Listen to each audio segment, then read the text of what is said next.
ಇನ್ನೊಂದು ಕಡೆ ನಾನು ಬಣ ರಾಜಕಾರಣದಿಂದ ದೂರ ಇದ್ದೀನಿ, ಹೈಕಮಾಂಡ್ಗೆ ನಿಷ್ಠನಾಗಿದ್ದೀನಿ.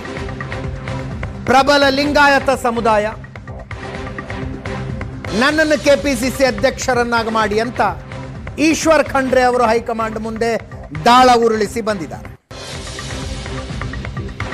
ಇಂಥ ಸಂದರ್ಭದಲ್ಲಿ ಸಿದ್ದರಾಮಯ್ಯನವರ ದೆಹಲಿ ಪ್ರವಾಸ.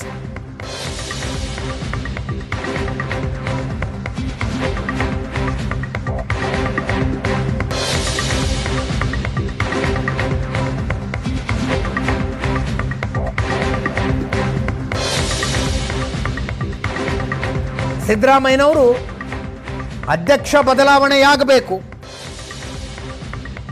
SC ಅಧ್ಯಕ್ಷರನ್ನಾಗಿ ಮಾಡೋದಾದ್ರೆ HC ಮಹದೇವಪ್ಪ ಆಗಲಿ, ST ಆಗೋದಾದ್ರೆ ಸತೀಶ್ ಜಾರಕಿಹೊಳಿ, ಲಿಂಗಾಯತರಿಗೆ ಅಧ್ಯಕ್ಷ ಸ್ಥಾನ ಕೊಡೋದಾದ್ರೆ MB ಪಾಟೀಲ್ರನ್ನು ಮಾಡಿ ಅಂತ ಹೈಕಮಾಂಡ್ ಮುಂದೆನೆ ಆಪ್ಷನ್ಗಳನ್ನು ಇಡ್ತಾರಂತೆ.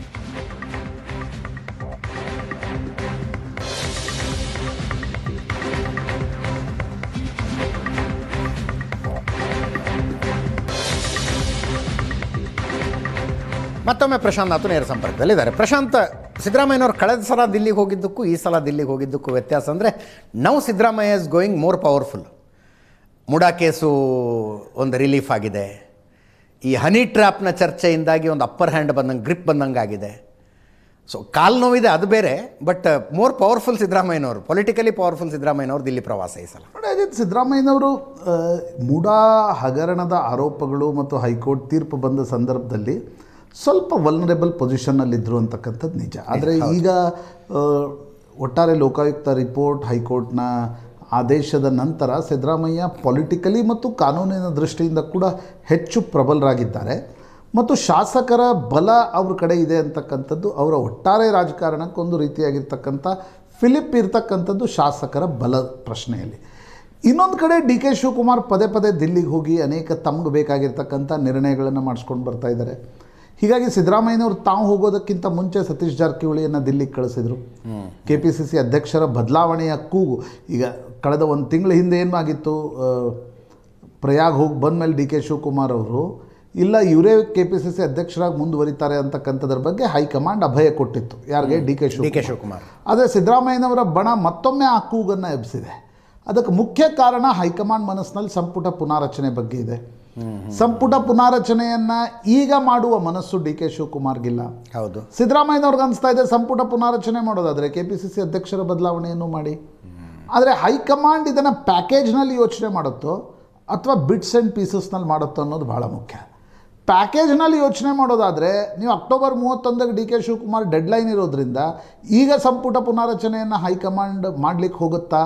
ಅದಕ್ಕೆ DK ಶಿವಕುಮಾರ್ ಒಪ್ತಾರಾ? ಸಿದ್ದರಾಮಯ್ಯನವರು ಹೇಳ್ತಾ ಇರ್ತಕ್ಕಂಥದ್ದು ನೀವು ಸಂಪುಟ ಪುನಾರಚನೆಯನ್ನು ಮಾಡಿ, ಜೊತೆಗೆ KPCC ಅಧ್ಯಕ್ಷರ ಬದಲಾವಣೆಯನ್ನು ಮಾಡಿ.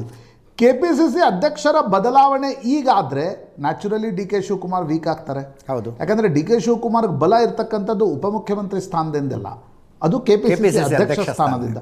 ಆ ಕಾರಣದಿಂದ ಈ ಒಂದು ತೂತು ಮೇಮೆ ಅಂತಿರೋ ಅಥವಾ ಹೈಕಮಾಂಡನ್ನು ನಾನು ಜಾಸ್ತಿ ಮಣಿಸ್ತೀನೋ ನೀನು ಜಾಸ್ತಿ ಮಣಿಸ್ತೀಯೋ ಅಂತಕ್ಕಂಥ ಒಂದು ಪೈಪೋಟಿ ಏನಿದೆ, ಇದರಲ್ಲಿ ಸಿದ್ದರಾಮಯ್ಯನವರು ಈ ಒಂದು ಕರ್ನಾಟಕ ಭವನದ ಉದ್ಘಾಟನೆಯ ನಿಮಿತ್ತ ಏನು ದಿಲ್ಲಿಗೆ ಹೋಗ್ತಾ ಇದ್ದಾರೆ, ದಿಲ್ಲಿಗೆ ಏನು ಹೇಳ್ತಾರೆ ಮತ್ತು ದಿಲ್ಲಿ ಇವ್ರಿಗೇನು ಹೇಳುತ್ತೆ ಅಂತಕ್ಕಂಥದ್ದು ಭಾಳ ಮುಖ್ಯ. ಯಾಕಂದರೆ ನಾವು ಮಾರ್ಚ್ ಕಳೆದ್ವೀಗ, ಅಕ್ಟೋಬರ್ 31ಕ್ಕೆ ಭಾಳ ತಿಂಗಳುಗಳು ಉಳಿದಿಲ್ಲ. ಹೌದು, April, May, June, July, August, September, October. ಆ ಕಾರಣದಿಂದ ಒಂದು ವೇಳೆ ಹೈಕಮಾಂಡ್ ಮುಖ್ಯಮಂತ್ರಿ ಬದಲಾವಣೆಯ ಪ್ರಯತ್ನವನ್ನು ಮಾಡ್ತಾ ಇದ್ದರೆ ಅದಕ್ಕೆ ಸಿದ್ದರಾಮಯ್ಯನವರ ರಿಯಾಕ್ಷನ್ ಏನಿರುತ್ತೆ ಅಂತಕ್ಕಂಥದ್ದು ಪ್ರಾಯಶಃ ದಿಲ್ಲಿ ಭೇಟಿ ನಂತರ ನಮಗೆ ಸ್ಪಷ್ಟವಾಗ್ತಾ ಹೋಗುತ್ತೆ. ಸಿದ್ದರಾಮಯ್ಯನವ್ರ ಮನಸ್ಸು ಒಂದು ವೇಳೆ ಸಿದ್ದರಾಮಯ್ಯನವರು ಒಪ್ಕೊಂಡ್ರು ಕೂಡ ಸಿದ್ದರಾಮಯ್ಯನವರ ಬಣ ಒಪ್ಕೊಳ್ಳೋ ಮನಸ್ಸಿನಲ್ಲಿಲ್ಲ. ಅದು ಹನಿ ಟ್ರ್ಯಾಪ್ ಕೇಸ್ನಿಂದ ಬಹಳ ಸ್ಪಷ್ಟವಾಗ್ತಾ ಇದೆ. ಹೀಗಾಗಿ ನೋಡಿ, ಈ ಎಲ್ಲ ಪ್ರಕರಣಗಳ ನಂತರ ಸಿದ್ದರಾಮಯ್ಯನವರ ದಿಲ್ಲಿ ಭೇಟಿ ಏನಿದೆ, ಆ ಭೇಟಿಯ ಸಂದರ್ಭದಲ್ಲಿ ಏನು ಚರ್ಚೆ ಆಗುತ್ತೆ ಅಂತಕ್ಕಂಥದ್ದು ಮುಂದಿನ ರಾಜಕಾರಣದ ದೃಷ್ಟಿಯಿಂದ ವೆರಿ ಕ್ರೂಷಿಯಲ್ ಅಂತ ಅನ್ಸುತ್ತೆ. ಯಾಕಂದರೆ 13ರಿಂದ 18ರವರೆಗೆ ಸಿದ್ದರಾಮಯ್ಯನವ್ರಿಗೊಂದು ಫ್ರೀ ಹ್ಯಾಂಡ್ ಇತ್ತು. ಸಿದ್ದರಾಮಯ್ಯ ಏನು ಹೇಳ್ತಾರೋ ಅದನ್ನು ಹೈಕಮಾಂಡ್ ಕೇಳ್ತಾ ಇತ್ತು. ಈಗ ಆ ಪೊಸಿಷನ್ನಲ್ಲಿ DK ಶಿವಕುಮಾರ್ ಇದ್ದಾರೆ. ಆದರೆ DK ಶಿವಕುಮಾರ್ಗೆ ಹೈಕಮಾಂಡ್ ಬೆಂಬಲ ಇದೆ, ಶಾಸಕರ ಬಲ ಇಲ್ಲ. ಸಿದ್ದರಾಮಯ್ಯನವರಿಗೆ ಶಾಸಕರ ಬಲ ಇದೆ, ಹೈಕಮಾಂಡ್ ಏನು ಹೇಳುತ್ತೆ ಅಂತಕ್ಕಂಥದ್ರ ಬಗ್ಗೆ ಅವ್ರಿಗೆ ಸ್ಪಷ್ಟತೆ ಇಲ್ಲ. ಪ್ರಿಯಾಂಕಾ ಗಾಂಧಿ ಅಭಿಪ್ರಾಯ ಬೇರೆ ಇದೆ, ರಾಹುಲ್ ಗಾಂಧಿ ಅಭಿಪ್ರಾಯ ಬೇರೆ ಇದೆ, ಸೋನಿಯಾ ಗಾಂಧಿ ಅಭಿಪ್ರಾಯ ಬೇರೆ ಇದೆ. ಆ ಕಾರಣದಿಂದ ಆಂಬಿಗ್ವಿಟಿಗಳೇನಿವೆ ಅವುಗಳು ನನಗನ್ಸುತ್ತೆ ಈ ಭೇಟಿಯ ನಂತರ ಸಿದ್ದರಾಮಯ್ಯನವ್ರಿಗೂ ಒಂದು ಸ್ಪಷ್ಟತೆ ಬರ್ಬೋದು, ಹೈಕಮಾಂಡ್ ಏನು ಬಯಸ್ತಾ ಇದೆ ಅಂತಕ್ಕಂಥದ್ದು. ಯಾಕಂದರೆ ರಾಹುಲ್ ಗಾಂಧಿ ಜೊತೆ 1-to-1 ಸಭೆಯನ್ನು ಕೂಡ ಈ ದಿಲ್ಲಿ ಭೇಟಿಯ ಸಂದರ್ಭದಲ್ಲಿ ಸಿದ್ದರಾಮಯ್ಯನವ್ರು ನಡೆಸಲಿಕ್ಕೆ ಹೋಗ್ತಾ ಇದ್ದಾರೆ. ಆ ಕಾರಣದಿಂದ ನನಗನ್ಸುತ್ತೆ ಈ ಭೇಟಿ ಕ್ರೂಷಿಯಲ್. ಇಲ್ಲೇ ಏನೋ ಸಂಪುಟ ಪುನಾರಚನೆ ತೀರ್ಮಾನ ಆಗುತ್ತೆ ಅಂತ ನನಗನ್ಸಲ್ಲ. MLC ಸ್ಥಾನಗಳಿವೆ, ಅವುಗಳ ಬಗ್ಗೆ ಒಂದಿಷ್ಟು ಕ್ಲಾರಿಟಿ ದೊರಕಬಹುದು.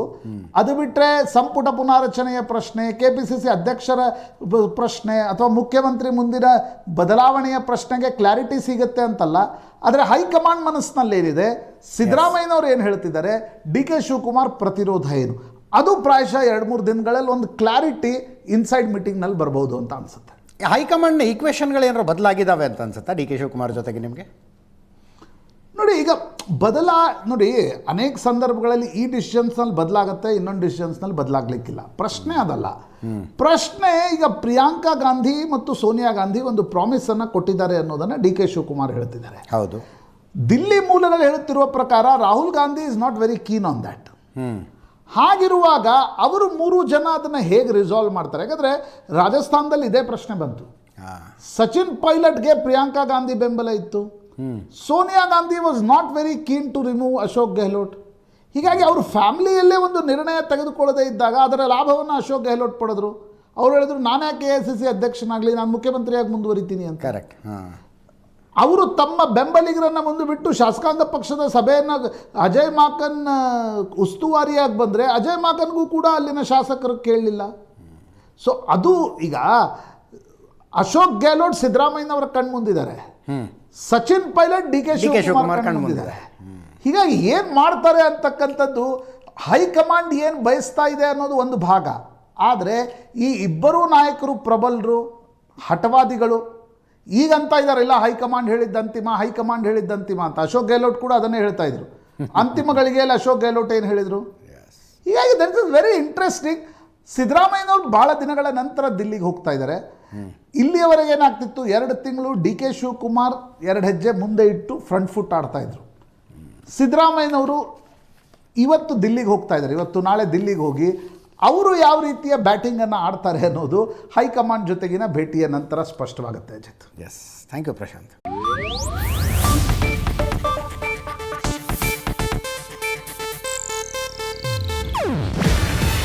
ಇದು ಏಷ್ಯಾನೆಟ್ ನ್ಯೂಸ್ ನೆಟ್ವರ್ಕ್ ಪ್ರಸ್ತುತಿ.